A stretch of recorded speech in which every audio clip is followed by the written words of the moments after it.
स्वागत है ब्रेक के बाद। पूर्व दिल्ली से सांसद संदीप दीक्षित मुश्किलें फंस सकते हैं। भोपाल से दिल्ली आ रही ट्रेन में उनकी सीट से 10 लाख रुपए से भरा बैग बरामद हुआ है।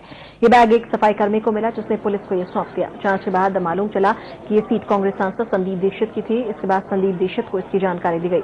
आपको सुनाते हैं सफाई कर्मचारी भगवान दास का इस बारे में क्या कहना है। हबीबगंज में सब पैसेंजर उतर गए तो अपने पेट्रोल इकट्ठा कर रहा था, कपड़े इकट्ठे कर रहा था।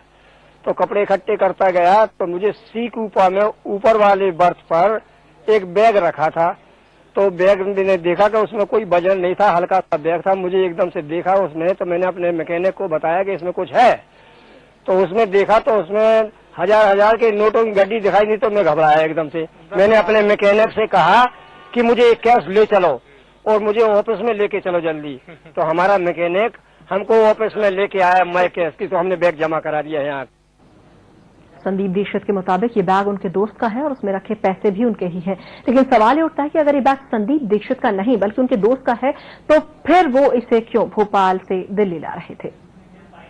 उन्होंने ये भी कहा कि उनके पास कुछ वैल्यूबल्स हैं, तो उसको आप सेफ कीपिंग के लिए अपने कूपे में रख लीजिए, क्योंकि कूपे सेफ होता है, क्लोज्ड होता है, उसका दरवाजा होता है। तो हमने उसको रखा और सवेरे जब उतरे तो भूल भलैया में किसी चक्कर में उनसे वो बैग वहीं छूट गया। बाकी सामान उनके पास था, हम लोग बाकी सामान निकाल लाए। और जब घर आए तब पता चला कि कुछ पैसा उनसे छूट गया है। उसके बाद वो शायद गए होंगे रेलवे स्टेशन में। तो सौभाग्य से और जो कर्मचारी है रेलवे का जिसने क्लीन किया होगा, उसकी एकदम अटेंशन, उसने बहुत अच्छा काम किया कि उसने सारा पैसा सेफ कस्टडी में लेके रेलवे को दिया और उसके बाद पुलिस को हैंडओवर कर दिया। तो वही कस्टडी में है।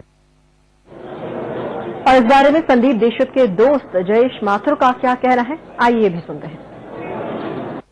मैं इसी 2 में था, वो कूपे में थे। तो मैंने उनसे रिक्वेस्ट करी, मेरे पास एक लैपटॉप का बैग था। मैंने कहा ये इसमें रखने के बजाय मैं आपके पास कूपे में रखवा देता हूँ। मैंने वहां रखवा दिया उनके पास। ये हुआ कि मैंने अपना बैग तो मैंने उतार ही लिया। उनके साथ 2-3 अटेंडेंट थे जो हम लोगों ने सारा सामान उतारा। तो मुझे लगा कि उनके अटेंडेंट ने वो बैग भी उतार लिया। और वापस उसके करीब 1 घंटे बाद जब मुझे ध्यान आया तो हम लोग वापस स्टेशन गए। तो वहां पे CNW डिपार्टमेंट था कोई, तो वहां गए तो वहां पुलिस भी थी। मैंने उनको अपना सारा पर्टिकुलर लिखवा दिए। बैग आपका था या संदीप जी का था? ऐसा है जो उसके अंदर एक छोटा सा पैकेट था, जो पैकेट था वो मेरा। हाँ, मैंने उनको बता के रखा, मैंने कहा वैल्यूएबल है इसमें रख रहे हैं।